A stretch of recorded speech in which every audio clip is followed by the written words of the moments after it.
Hey guys, nice to see you again, or nice to have a second show, right? Absolutely. That's very nice. It's Jimmy and Pauly.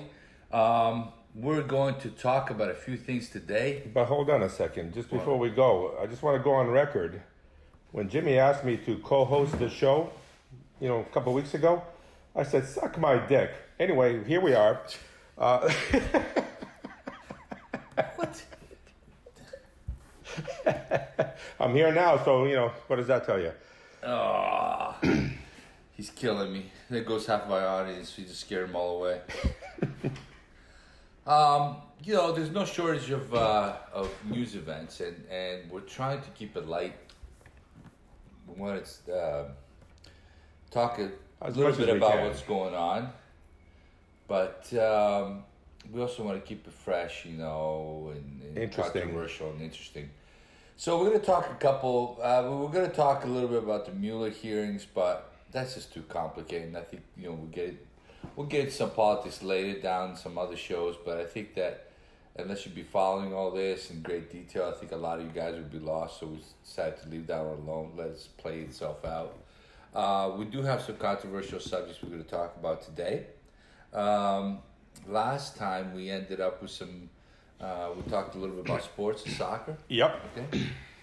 And there's been some developments in the women's... the women's equal pay? Yeah, we're going to talk about that a little bit. But what's really, really interesting is somebody that, has kids, and they're very athletic, as you know.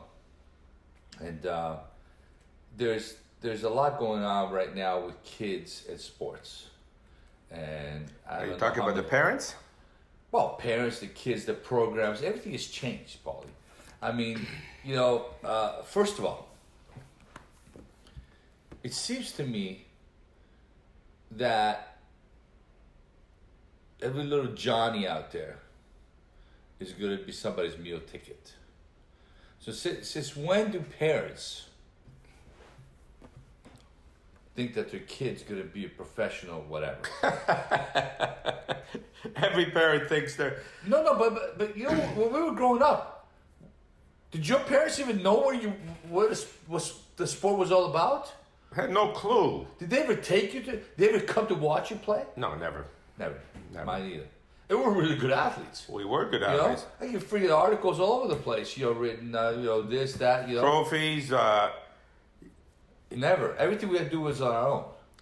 But we had to learn about there was no internet back then, so we had to learn, what a good tennis racket is, or baseball, or gloves. Baseball gloves, or technique, and we used to watch we learned by watching.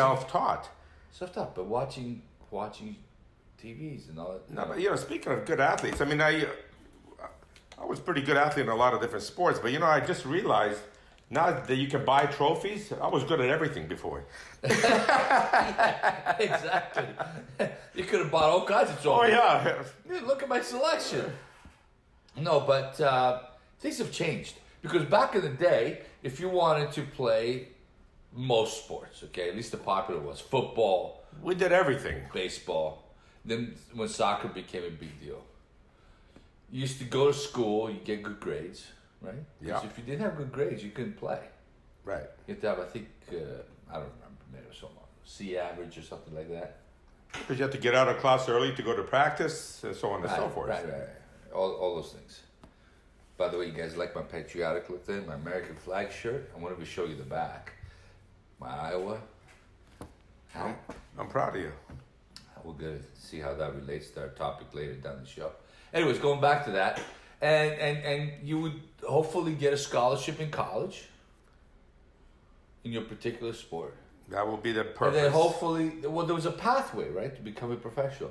And then hopefully you would excel in college. And of course, the professional scouts would go to the colleges and they would scout people. And you get drafted, whether it's football, baseball, soccer, basketball, what have you.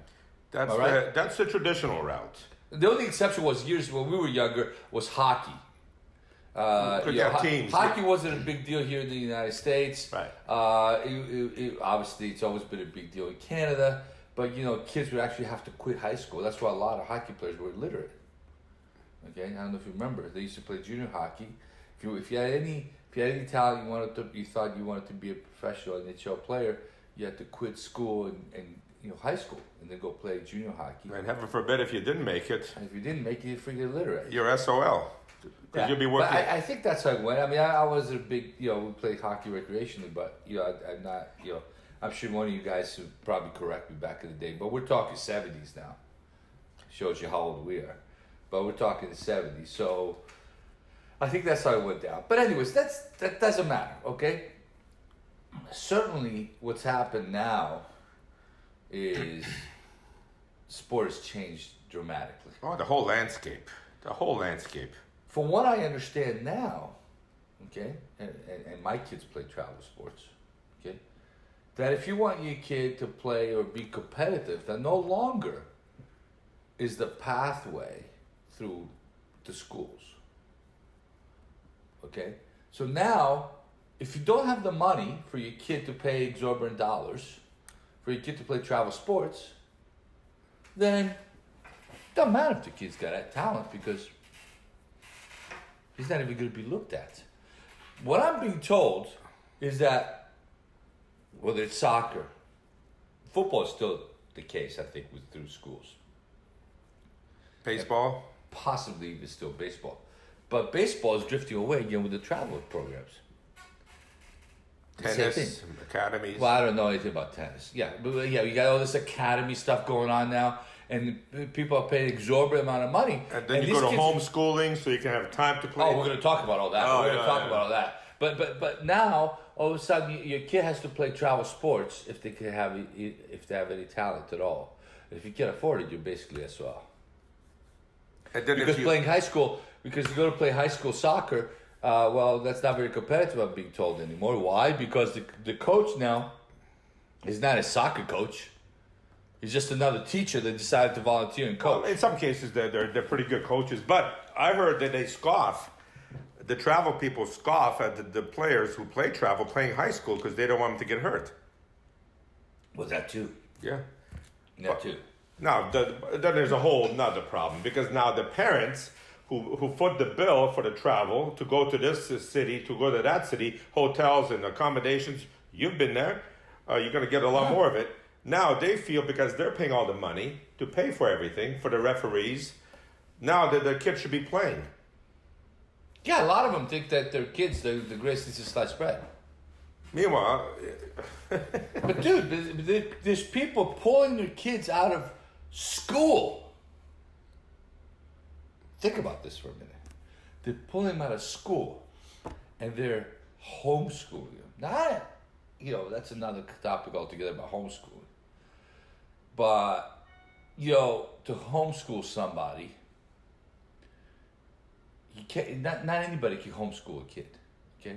It's not for everybody. But you're not a teacher, dude. You don't know. Now, there are programs you can buy the books and all that sort of stuff. This is very prevalent in the racing world, okay? Car racing, go-kart. Kids started go-karts.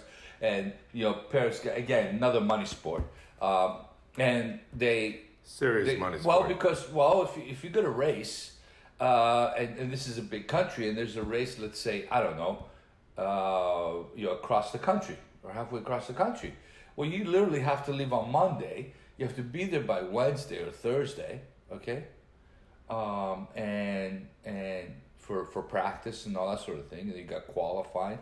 The race may be on Saturday or maybe on Sunday. I mean, you don't know. Or it might be two races, maybe one on Saturday. Transfer the car, don't you? Or equipment? Or... Well, yeah, they pay for the car. Now, if you're a low-budget person and you have to do it yourself, then it becomes even more difficult, right? I know people that have to leave on a Monday, so the kid can't go to school for the whole week. He's gone for the whole week for a race weekend. And not everybody's going to be as successful as Danica Patrick.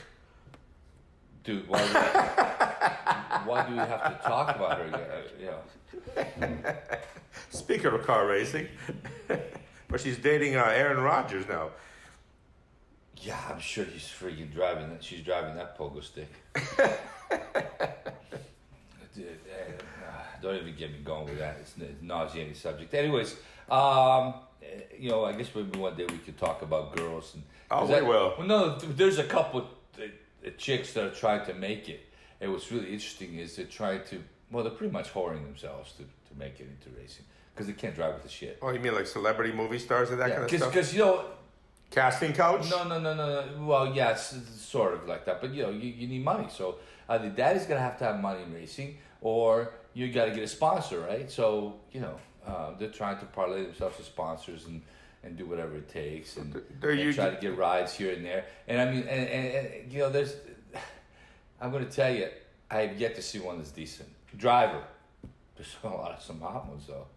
But there's.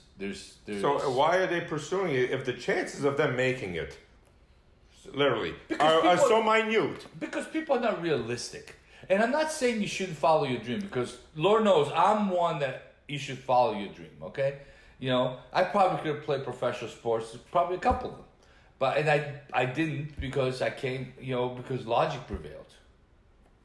Well, my father always told me the sky's the limit. The sky's the limit. The sky's the limit. Yeah. The only problem with that is I want to be an astronaut.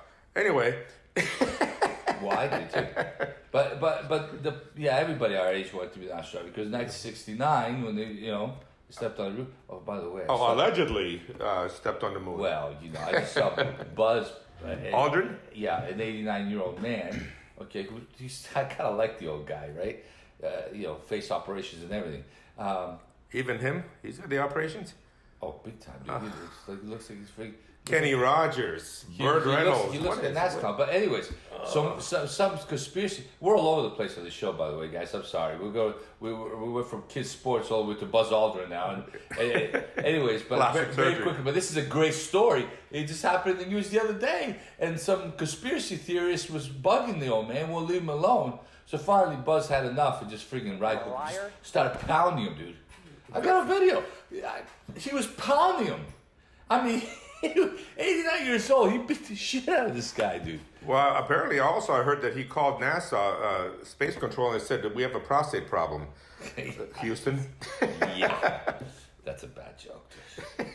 It's all right.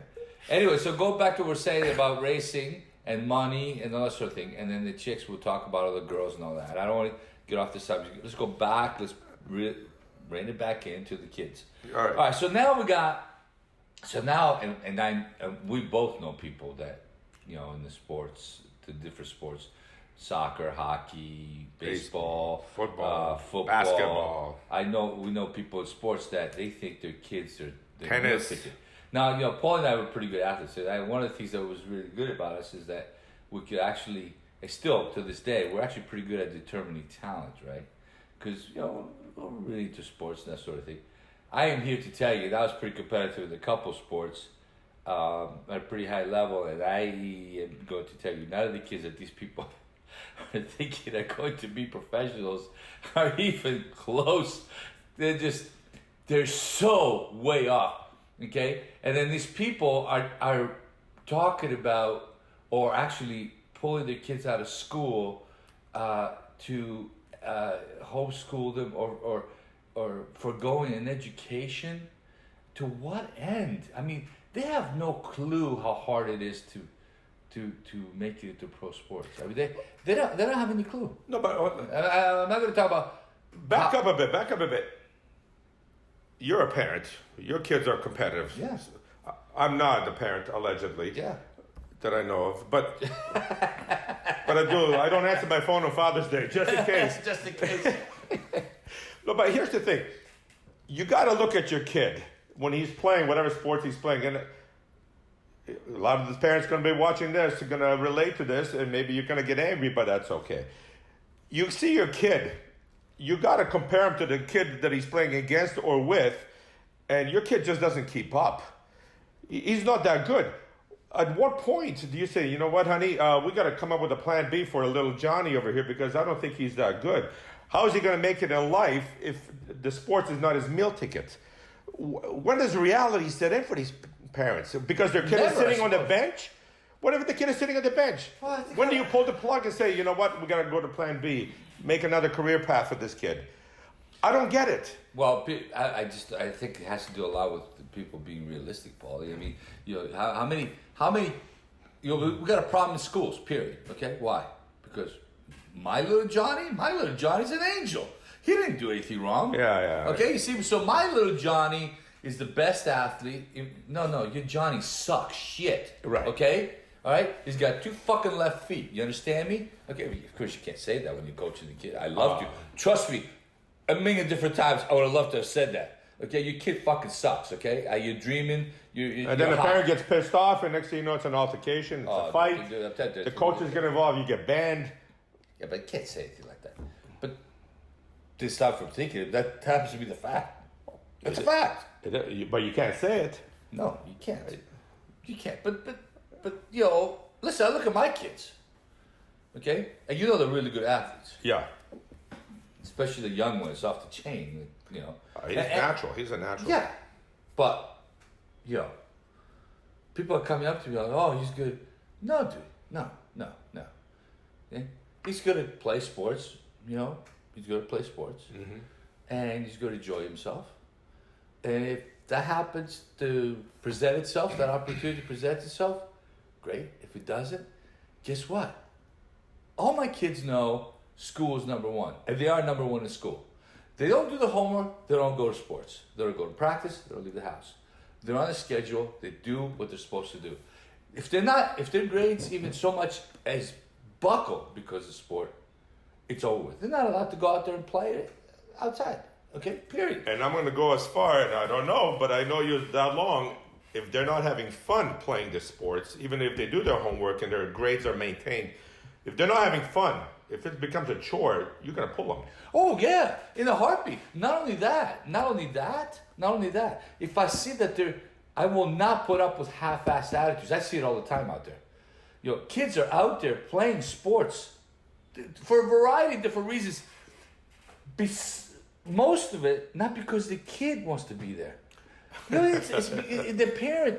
Well, what's the word? Vicariously living their sports through their kid, or their opportunity they never got to play or do or what have you. I see kids out there playing different sports. I've coached them. I've refereed them. Yeah, where little Johnny's dad is far more serious. Okay, than little Johnny. Little Johnny, that's half the time doesn't even want to be there. You know, and if you can't be realistic about your kid and where he's at, okay, then I don't know what to say. I went as far. Look, my oldest boy. I don't know if you remember if I told you the story. When he was 6, okay, it was 6. He was 5 or 6 years old. Okay. Anyways, I was coaching him in one of these rec leagues. And as you know, we have a lot of friends that coach professionally in travel soccer. And it got to the point where, he was scoring a whole bunch of goals and making kids look stupid and silly. And I'm having parents get pissed off. And because, of course, dude, these people are out of control. There's no fucking goalies. It's a small goal, small-ended game. Okay? 5 against 5 or 4 against 4, whatever. Half of the kids wouldn't even show up. Anyway. Okay? And there's no goalies. Okay? It's for fun. It's for them to get used to kicking the ball and learning something about the sport, right? Yeah. They're 4 years old. They're 5 years old. Okay? What do you think this is? The friggin' World Cup? Okay? And anyway, so they would get pissed because, my guy's pretty talented, so he would take the ball, go around them, and just keep scoring at will, whatever he wanted. What's the problem? I mean, obviously there was a problem. So I'm like, okay, well, maybe I should have him play travel, because parents say, I'm getting sick and tired of hearing this. Dude, I literally had a parent. I saw this happen. Told his kid to go kick my kid on purpose. You heard it? Yeah, I saw him.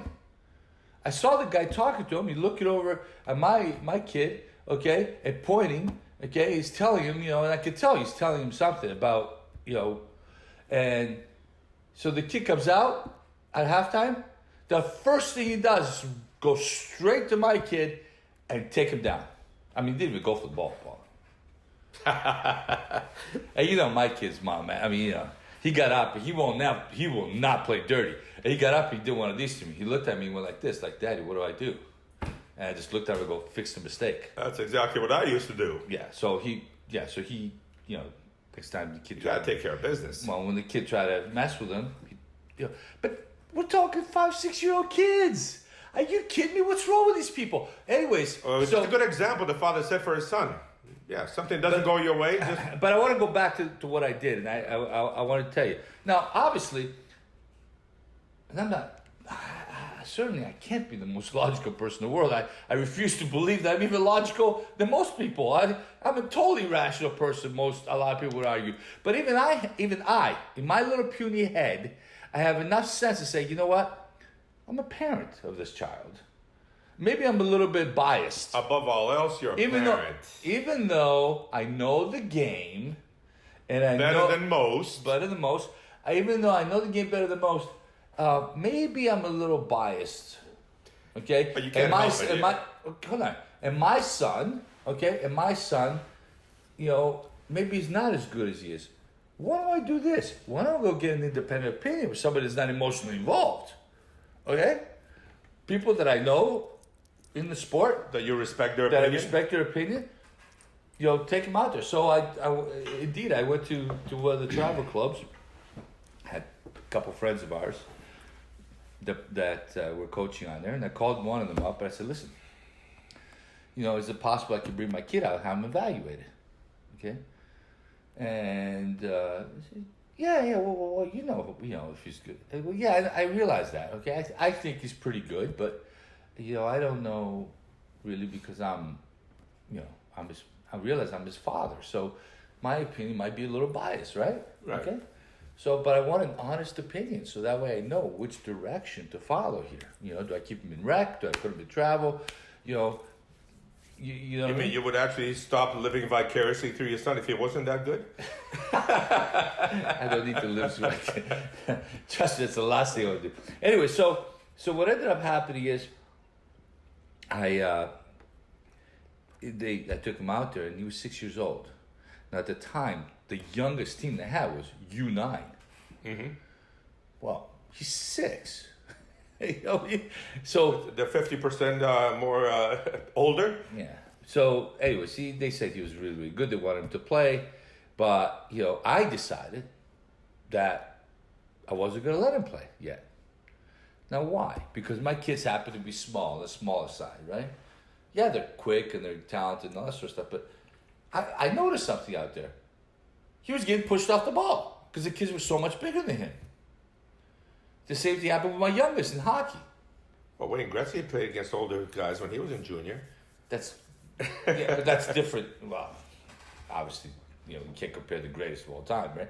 But not only that, but also it's funny that you say that because I actually saw an interview because, this behind the net thing, okay, that people now utilize in hockey, where the guy goes and sets himself behind the net. He was the first one, but you know why he did it? Because of I'm guessing, because he didn't want to get pushed around in the crease in front of the net. He goes, I got my ass beat in front of the crease. Of course. He goes, I couldn't stand in front of the crease. So I had to figure something out. And that's why he started going behind the net. Because he was so small, he was getting his ass beat in front of the net. And that's the reason why. And of course now it became, going thing, right? Anyways, so my little one, the same thing happened to him in hockey. And he's, and they want him to play, a couple years up. What ended up happening is he outskated him and but I got kids that look like they freaking drove to the freaking game, and my guy's little, right? And I'm thinking to myself, Jesus, I don't want him getting hurt. So I pulled him back. Oh, you should have him play travel hockey. Oh. I go, no. To what end? It's a slippery slope. You have a smaller kid who's gifted, start getting knocked off the puck or knocked off the ball, pushed out of the key, whatever the sport you're playing. All of a sudden, his psyche gets affected because he's not dominating the kids because these are older kids. So now he might stop liking the sport because of that, and all of a sudden that's a whole different issue. So got to be careful. Let's go back to the parents. I referee sports, soccer, predominantly soccer. You're a parent of a soccer kids. You hang out with the parents. I listen to the parents' comments. Right. Great stories about this kind of stuff. Yeah. But here's what I found from my perspective as a referee, who also played the game at a high level, probably the smartest athlete amongst my peers. I was never gifted. He was the gifted one. I was the smartest one. But am I wrong? No, you're right. You're right. But anyway, my point here is... Give it to the dumb guy, the dumb fast guy. Yeah. He'll go score a goal. Yeah, fuck him. Yeah, let him run for the ball. Yeah, fuck him. I'll take the shortcut and get to the ball anyway. Right. Every time I used to mark him. Sometimes we play against each other in soccer. Well, first of all, we go back 40 years, so I know all of his habits. But he could outrun me running backwards. I kid you not. But I would always be there because I just know how to get to the ball before, because I anticipate. But anyway, that's a whole different thing. No, but I want to say something because something just popped in my mind. Now I know I'll forget it, and this is my favorite story of all time growing up. And we were we knew each other so well, obviously being since we were childhood friends, and everybody's played touch football or whatever. Oh yeah. So let's say we got a little football game going, and then we'll play with some people we really don't know that well, or kind of for some reason piss us off and got a little bit mouthy. So I would go back and we get together in a little huddle. There's 4 or 5 of us, whatever it was. That would play touch football. He goes, and Paulie would say, "Okay, I'll quit fucking around." Jimmy, he goes, "Down, out, and down, fucking touchdown." So I get to down, out, and down. He pump faked me on the out. I go up. This guy's grabbing nothing but air, and he just lobbed one up there. I just run underneath it. It was a touchdown every fucking time. There were people who get so pissed off. We're tired of fucking with these guys.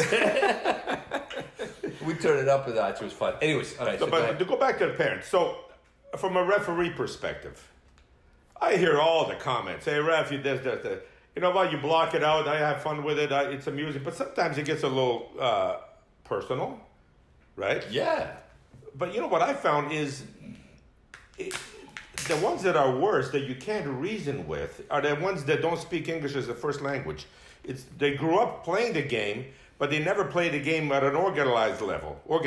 So they don't know the rules. They just know that they're kicked out. But they think they know. But they think they know. Think they know. Those are the worst to me. Well, because the perception is, back in Colombia and Brazil and Paraguay and Chile. That's all they did. So they grew up with the game, so they think they got it all figured out. They watch it on TV. Somehow. Golazo. Yeah. Yeah. Plus, there's a disrespect. Well, there's always been disrespect for Americans all over the world for a variety of different reasons. They think for some reason we're quote unquote dumb Americans. Yeah, especially in soccer. No, what do we know, right? But we fucking dominate everything. Every sport, every venue, military, you name it, we dominate it, but we're dumb. But everybody wants to come here and live Financial economy, yeah, everybody wants to come here, but we're dumb. Yeah, okay, whatever.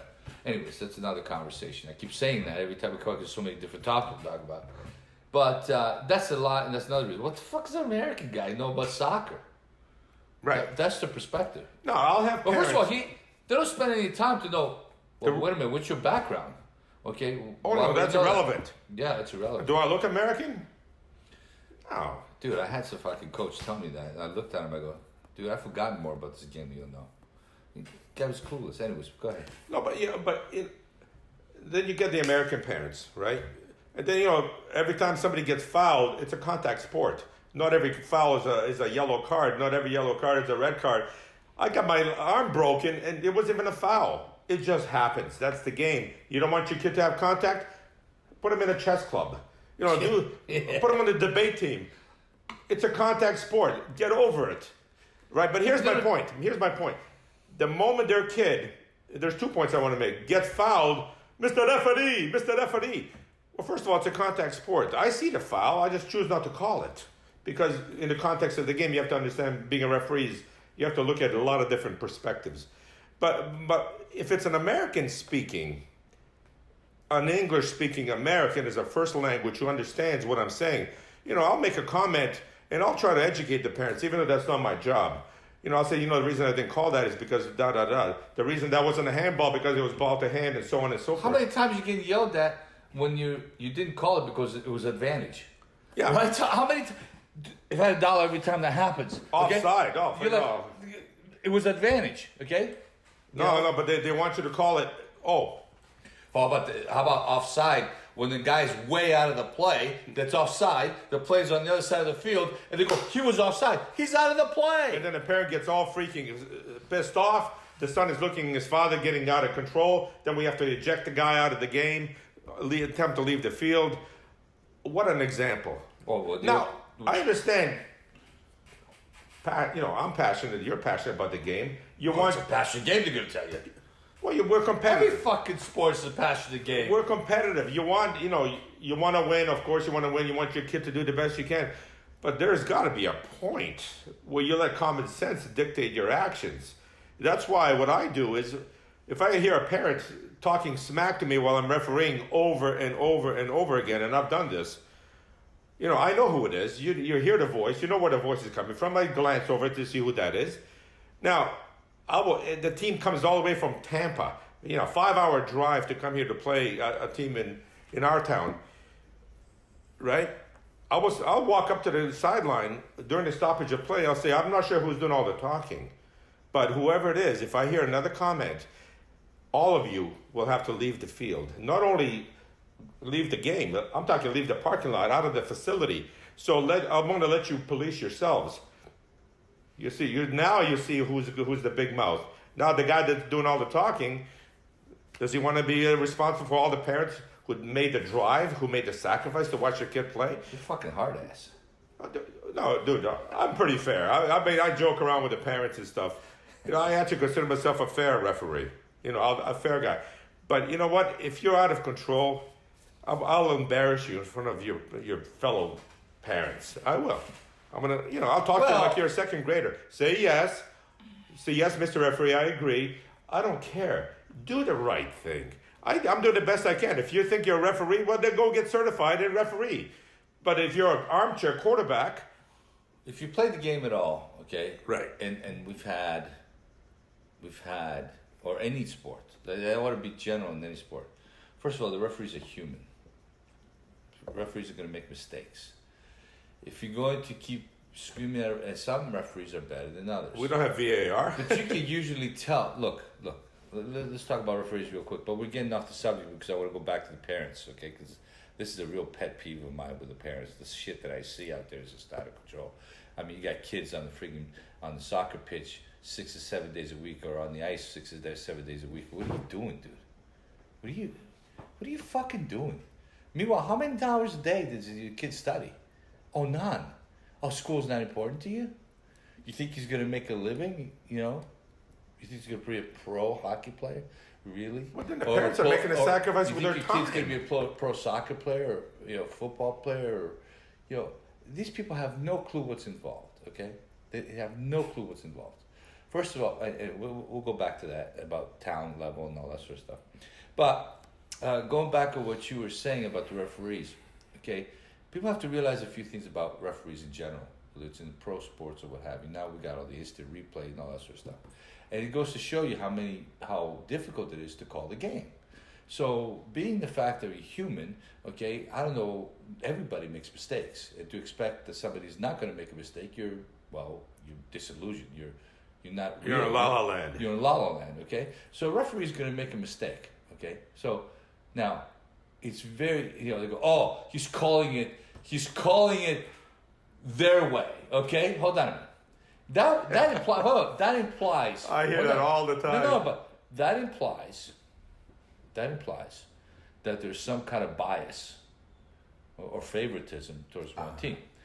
Usually, okay, not that doesn't happen. Maybe the guy's from the same town or something, okay, and maybe he knows some people on the other team. And yeah, it could happen. Of course it can.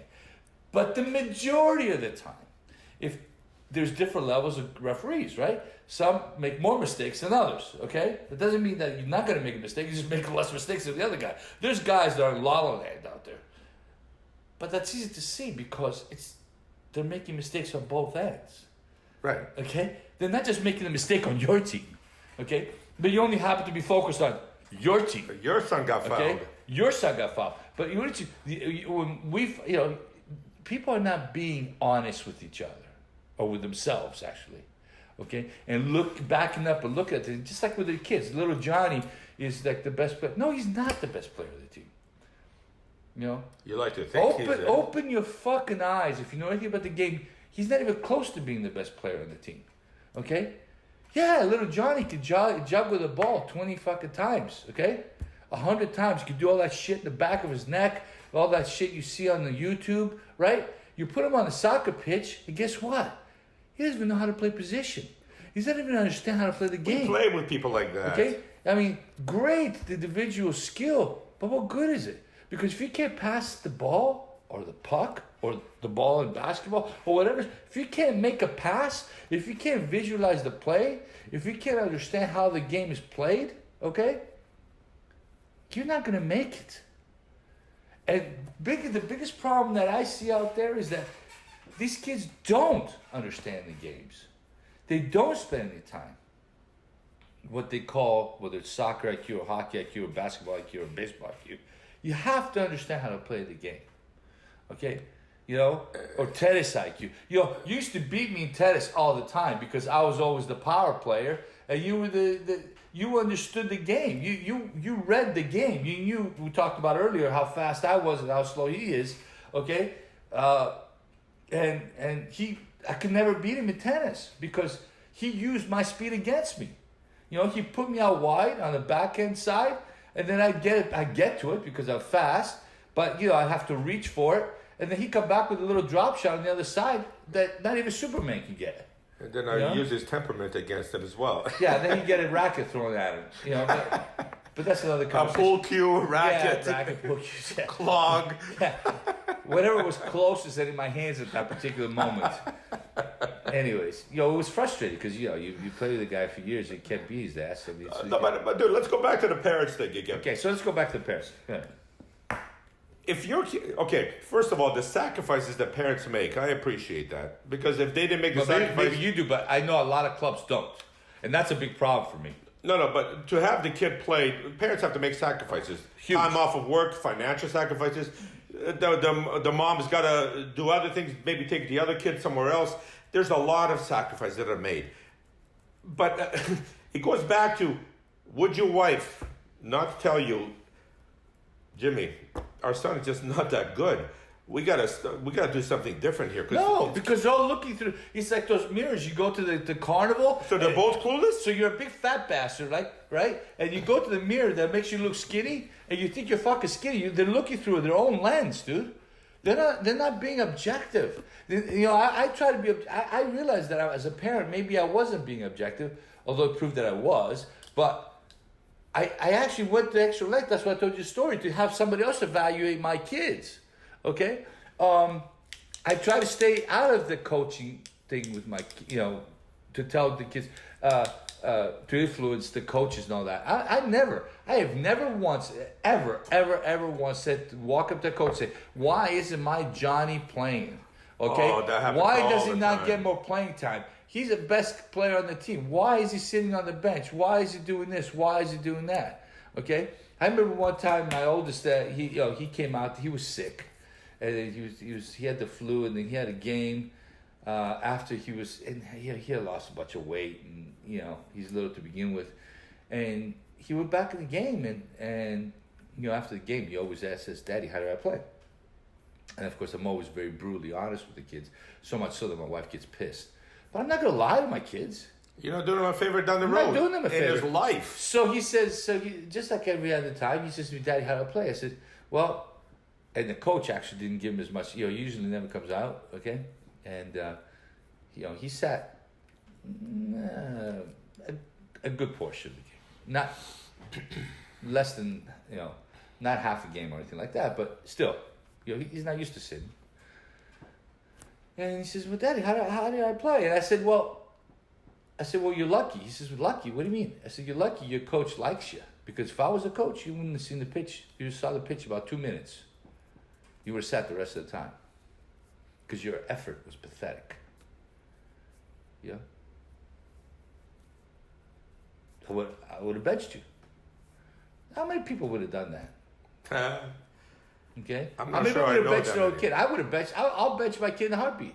I'm telling you, I've told him I will yank you out of a game if I don't see you give me 100%.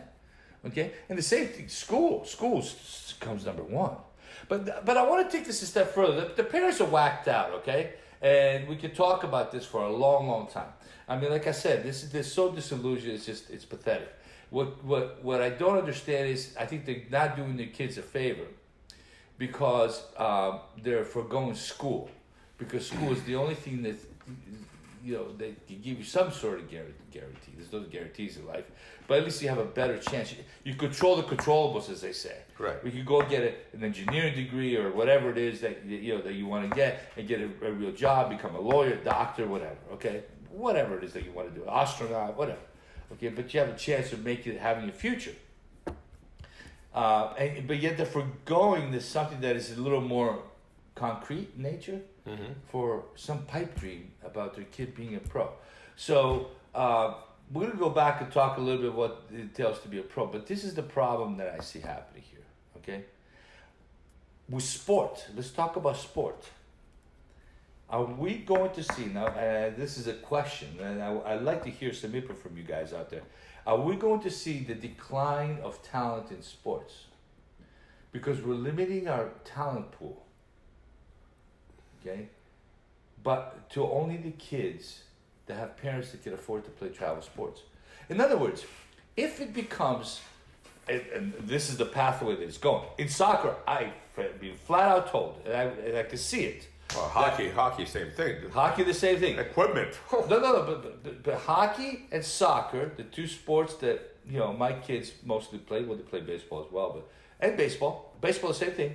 Okay, is going to the point where going through the traditional venue, high school ball, college, is at least they're taking the high school part out of it. Now, what I'm being told is, unless you're playing travel sports. Okay, on a travel team, that college recruiters are not even bother going to high school games anymore. They go into travel. They go to the academies, soccer academies. Yeah, well, the same thing. Yeah, it's all travel sports.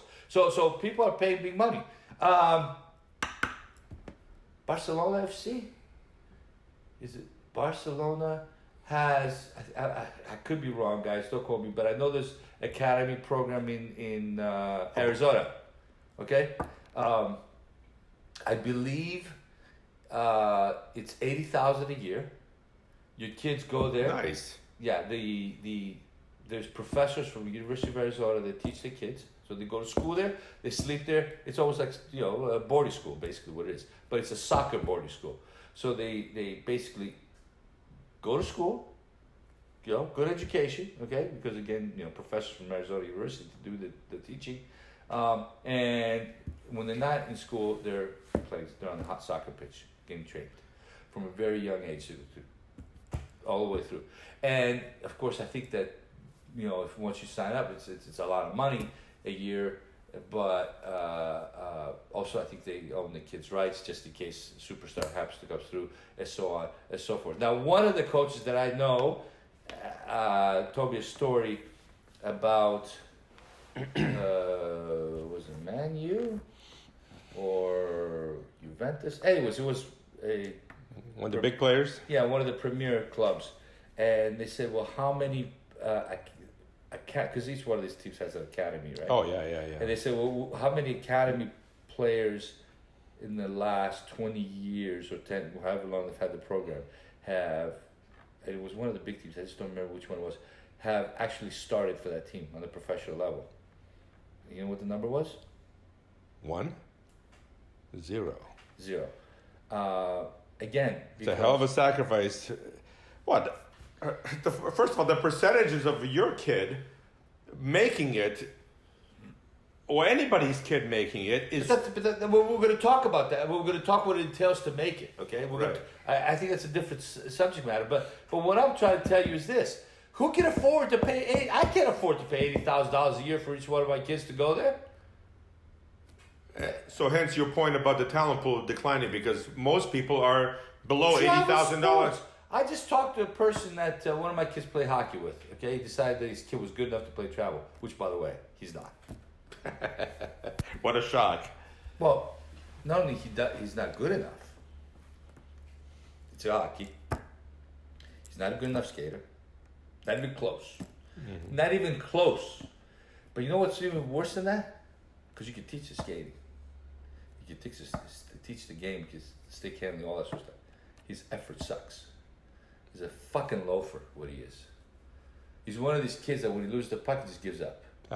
That's the fucking first kid I cut of any team that I've ever. But what if his dad's a big shot? I don't give a fuck whose dad is. Gone. Okay? Anyways. But you know how much? For this team? $4,500 for a season. $4,500! Holy cow. Are you shitting me? Okay? You gotta be high income bracket to afford. Wait. This does not include, just so we're clear, everybody, on this, it does not include any travel expenses, your hotels, nothing. All you got is welcome to the team. Here's maybe, I think they get a bag with a team name on it, okay? And you get your 2 jerseys, your home and away jersey uniforms. That's it. You supply your own equipment, including your own pants. $4,500. $4,500 per season, and that's only one sport. That's one sport. That's one kid. Heaven forbid if he plays another sport. Well, with my kids, like if one guy, the other one's got to play. So I got to go mortgage the house. So you got to be. Think about this. If you have to afford $80,000 to one end for one kid, $80,000. Forget it. Let's say you have no more kids. Just this one kid, $80,000. That means you got to be making some good coin, which is way above the national average of salary wise. You got to be making some good coin, which to your point depletes the whole talent pool, because most people, that's why inner city, they play basketball, because all you need is a pair of shoes and a ball. So, yeah. That's why you think soccer is the world's most popular sport. Right. Because there's anything to kick around, you play soccer, right? Anything that's semi-oval. Yeah. Not even, in a lot of countries, it's not even round. Yeah. You gotta forget grass. You play grass. on whatever you... Well, we played on dirt, so... Yeah, Ronaldinho, Ronaldo, all those guys grew up... Well, that I'm going to go back to what it takes to make it and all that sort of thing. Okay. Right. But because I think these parents are like totally way off. But what I'm saying to you again, you talk about the talent pool, okay? And what is it exactly what's going to happen here with these sports? Are we going to see a talent pool being depleted, okay? Because only the rich kids now can play sport. Well, David Beckham did Miami FC. They're setting up an academy. They did, but they did. Supposedly you don't have to pay if you make it. Supposedly, right? Supposedly, okay? We'll see how that pans out, okay? Supposedly, all right? Which I think that's a good move. I think so too. But anyways, we'll see, okay? I don't know, but my point is, I think they're seeing the handwriting on the wall because of that. Because you can't have just the rich kids playing, right? You lose. How many kids you gonna lose? 80% of the talent pool. Travel sports right now, if you can't afford big dollars to play, and I mean it's big dollars. It's big dollars, dude. I don't know how to. I'm not a rich man. I work my ass off. It's not even enough. Sometimes. Just to keep it going. Yeah. Okay. Anyway, so going back now, what makes these parents think they're so disillusioned? A lot of them have never played sports at any competitive level. I mean, even an amateur competitive level. Or been coached properly. Or be coached. Or even, most of them, if you talk to them, don't even understand how the game's played or the strategy of the games. Whether it's hockey, soccer, basketball, what have you. They don't understand how truly the game's supposed to be played. Well, dude, I watch kids 10, 11 years old playing soccer. As soon as the ball goes in the air, because their little Johnny kicked it high, the parents are screaming, jumping up and down, and they're so happy. Because the ball went high. He lifted it off the ground. Yeah. When I was 10, 11, I was playing. Yeah, I know. I was playing, man. Right. So anyway, what it takes to make it is so many different elements. First of all, if you make it into college, the higher levels you move up, and this holds true through all the sports, the talent level starts to get smaller and smaller and smaller and smaller. I mean, the difference between players, it gets smaller and smaller and smaller and smaller. Okay, basically, the bad players are weeded out, if you will. The difference between the first string guy and the last guy, okay, is, athletically speaking, is extremely small. What makes one guy different than the other is not so much their athletic abilities, although in some cases that is quite superior, to the point where they become phenoms. You know, we call it, we're phenoms, but let's not talk about phenoms because most of the players in any league are not phenoms. Okay, so if you take the phenoms out of the equation, the difference between one guy and the other is basically here. Oh yeah, it's all here and here. Their desire to play, how hard they work, and how smart they are. Okay, we went to watch a travel team play, some young kids that were 12-year-olds. It was a tryout for a friend of ours. They were all good skaters, all good stick handlers. I will tell you, there was one kid that hugely stood out of the whole thing.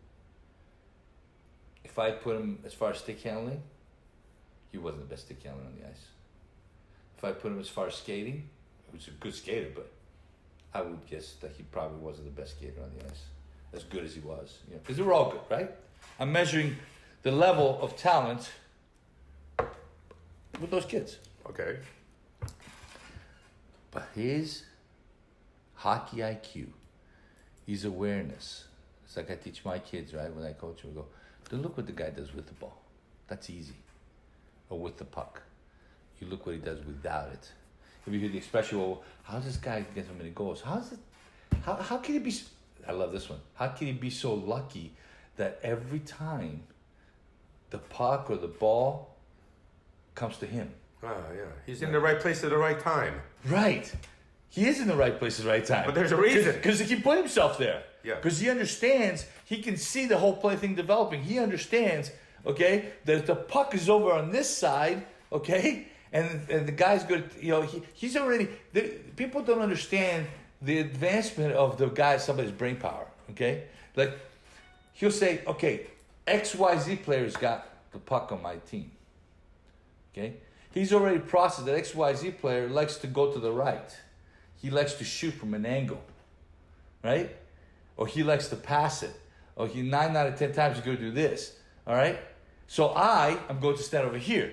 Because when this guy shoots the puck, you know, and the goalie gets the rebound is most likely going to go here. Duh. Common sense. Yeah, but what, people actually think like that? They do. I do. The great ones do. That's what makes Brady Brady. I don't think Peyton Manning, did he ever throw a spiral in his entire life? No, man. It was like Billy Kilmer in the old days. Yeah, and how about that noodle of an arm that Montana had? Okay, right? Yeah, his arm was a strong arm. Drew Brees. Okay? Drew Brees doesn't have a strong arm. Never did. Yeah. No, but what I'm saying is, but they already knew.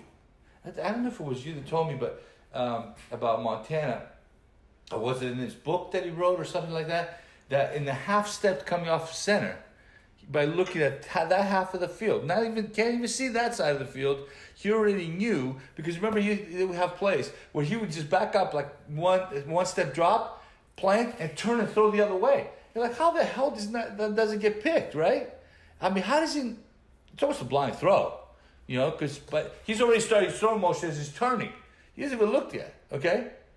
And because he was such a student of the game, the defenses, that by looking at the rotation of the safety on this side and the corner and the linebacker and the alignment, when he was reading the play and reading the defense, he already knew exactly what they were going to do and where that corner was going to be. So he knew he had the space to do that. Or he would change the line of the play of the line of scrimmage to whatever based on what he saw. Based on what he saw. Peyton is a classic example. Classic. Brady. That's what makes Brady great. And the ball comes out real fast. Brady throws a tight ball, man. Ooh. He does throw a tight ball. He's bigger. Yep. He's probably more athletic than Peyton. But neither one of was. No. You ever watch Brady run? It's like, dude, can you chew bubblegum and run at the same time? Probably not. Okay? But, so it's a ridiculous situation. I don't know where this is going to go sport-wise. I really have no idea. It's concerning. And this, we're just going to go a little off to the side, but if the talent pool is dwindling because of the costs involved to have your kids play, so now a lot of kids cannot afford to play the sports that we mentioned. They may have to drift towards other sports where it doesn't cost as much. Well, they may not be competitive in those sports. Well, basketball, for example. What do you mean? Have you tried to buy a freaking pair of basketball sneakers? Well, that's a lot of money. Yeah, $300. Jesus. How do you justify? How do you justify $200, $300 for soccer shoes or basketball sneakers? Well, where are they kangaroo leather cleats? Yeah, I have to buy new ones every year for the kids because they keep growing every year. It's costing me a fortune. I got to do it again before this summer. No, but let's say, because of the cost of travel, the cost of. You're not getting involved in scholastic sports because you want the cost of travel. But the cost of travel is too expensive. So now you have a choice. You can play school sports where you don't get the coaching that you get in travel, allegedly, or you don't play sports at all, which I think is a huge mistake because sports teaches you so many things about life, about getting along with people, on and on and on. Agony of defeat, whatever the wild. Well, it's a microcosm of real life. Yeah. Every kid should have the ups and downs of being on the losing end, getting your ass kicked, being on the other end of a mercy rule in soccer or whatever sport you're playing. It's great for the development of that young mind. I mean, forget about... Last tournament my oldest played, he played his ass off. They made it to the final, and he, a lot of his teammates let him down. They didn't play as hard as he did. And, he left everything on the field and went down to shootout. And out of 5 shots, right? And the other team missed a whole bunch too, right? He was the only one that made it. How do you miss 4 penalty shots? That's not My good. guy was the only one that scored. That's not good. Okay?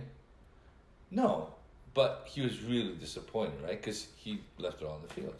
And I said to him, son, it's easy for people to win. Winning's easy. Although, you have to win with some class, okay? You can't rub it into people's face, but those are easy lessons to learn. At the end of the day, you don't learn anything from winning. Nobody ever looks at a win and goes back, gee, let's see, what do I need to improve or what did I learn from winning? Nobody does that, okay?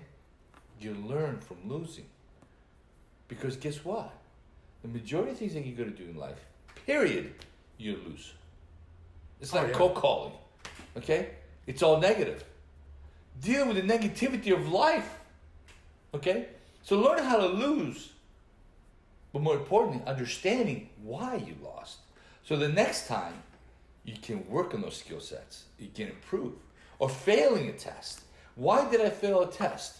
What is that I can do better?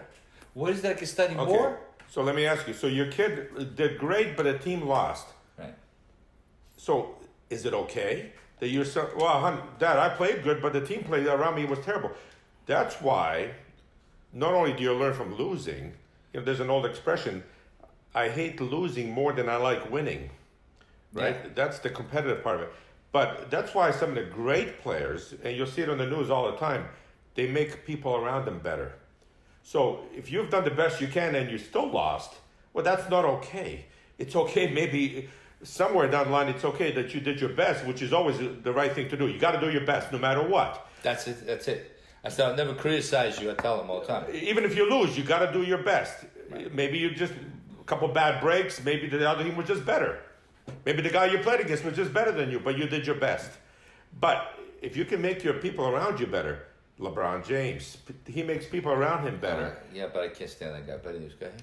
But that's the point. So the parents miss. Well, you did okay. You scored 2 goals. No, I didn't say that though. No, you don't. But I don't. I hear all the time after games. It's because most things you're going to do in life are not individualistic. Yes, there's a part of this. Again, it's a microcosm of life.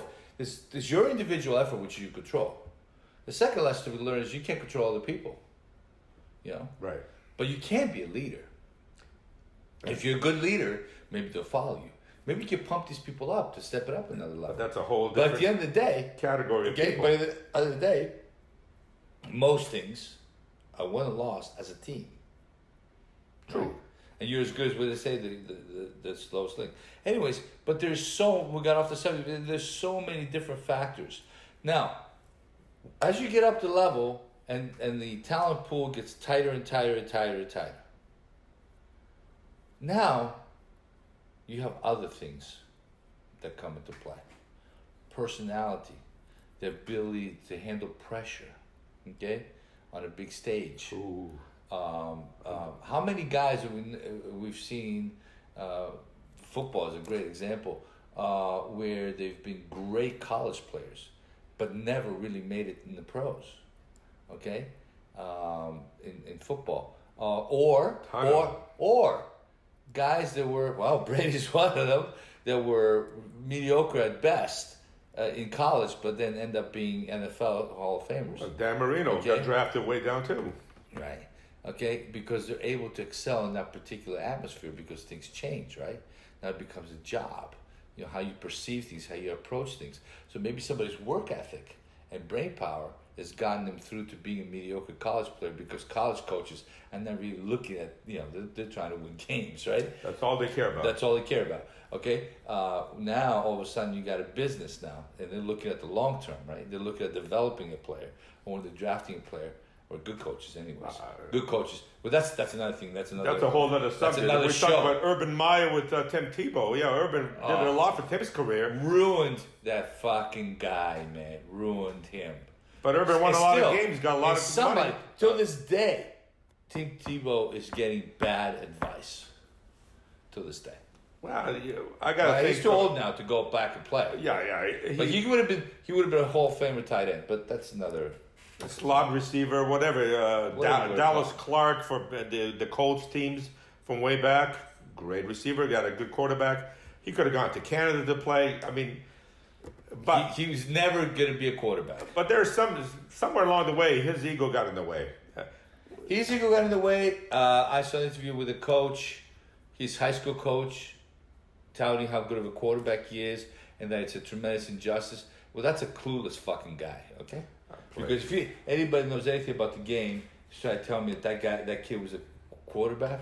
He was an athlete, a flat out athlete. Yep. Okay, good athlete. But to play quarterback at that level, he just didn't have what it took. Well, we'll talk about athletes playing positions that they shouldn't be. We can go on and on about the NFL. Kyler Murray, another great athlete playing quarterback. We'll see how Kyler does. Yeah. How about what's his name for Baltimore? Jackson. Yeah. Another great athlete. Once the defenses figure it out. They don't learn, dude. But they won't it learn. has to do with trying to get somebody black to play quarterback, okay? Which, again, it becomes a racial situation. In my book, okay, some would claim it's racist not to have equal representation of positions. That's bullshit, okay?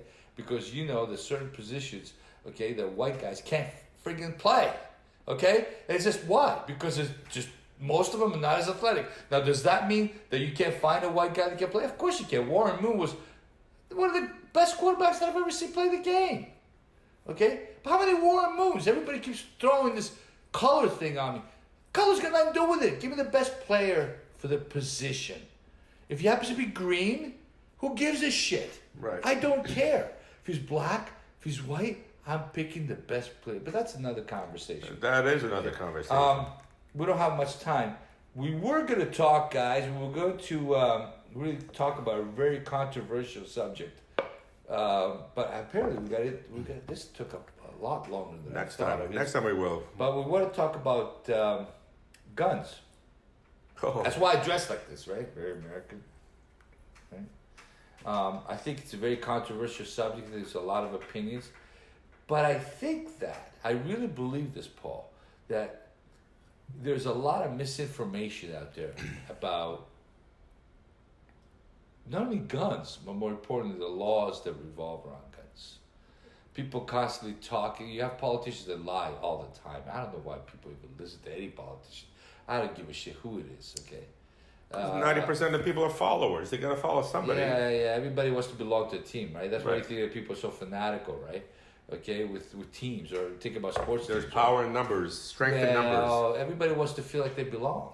This starts out at a young age, the group of friends you got, or the clique that you develop, and some people end up being in the sports clique, other people in the druggy clique, the geek squad, The stage crew. the stage. Right? Think about it, right? It starts out but everybody wants to belong somewhere. No one wants to be alone. The loners are the ones that He was a quiet man. Yeah, exactly. So, which understandably so, this transcends into politics. And then, if your family is a Democrat, they've always followed Democrats. Well, as long as the guy's got a D after his name, well, he must be the right good guy.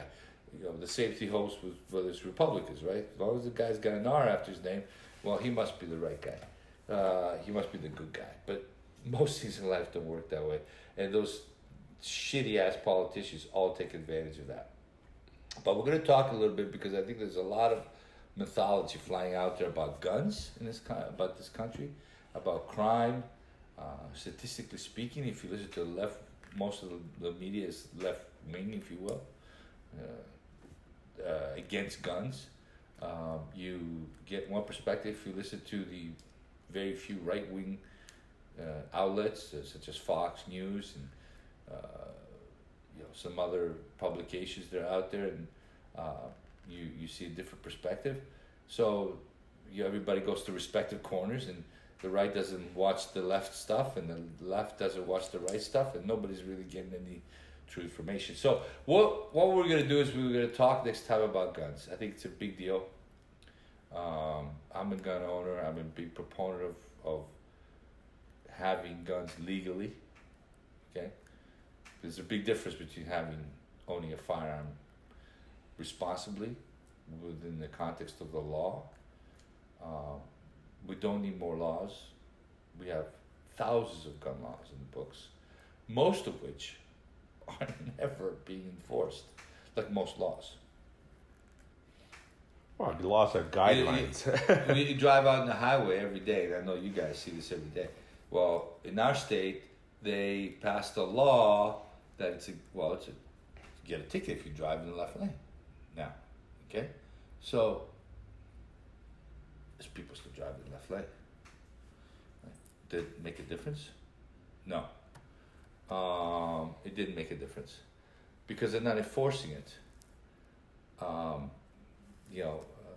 Remember when they did the high occupancy lanes many decades ago, and people didn't care, right? They still kept on driving on it. Well, one day they decided to enforce it, right? And continue to enforce it. Well, that stopped, right? Because they enforced the law. When people started getting like $200 tickets, so they stopped driving, And then people that started doing stupid shit like putting blow-up dolls and dummies, remember that? On their passenger side. And of course they got pulled over and they got even bigger tickets. Anyways, but we're going to talk about guns and gun laws and all that kind of good stuff.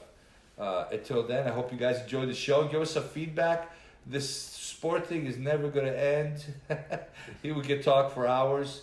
I really didn't think it was going to go that deep. Oh, one little Side note that we forgot to mention. In our first program, we talked a lot about that Megan chick on the World Cup. Rapinoe? Yes, and they filed a lawsuit seeking equal pay. And guess what ended up happening? All the records were subpoenaed, and what they found out is that actually the women's team got paid more than the men's team, even though they made less money. Oh, that's interesting. So they got more than they really deserved. They should have got. They actually got paid more money than the men did, just like we thought they should. But what was really interesting is that they generated less revenue than the men, which means that they got more money but generated less revenue. So what happened to the argument then? Well, if anybody got screwed, it was the men. Exactly. But based on revenue. So I like Megan's haircut. You know why? Because it's the same as mine. No. Anyway. No. Megan who? Yeah, Megan who? Yeah, Her 15 minutes is up. Yeah, nobody even knows who the hell she is. Move on. All right, guys. Till next time. See you later.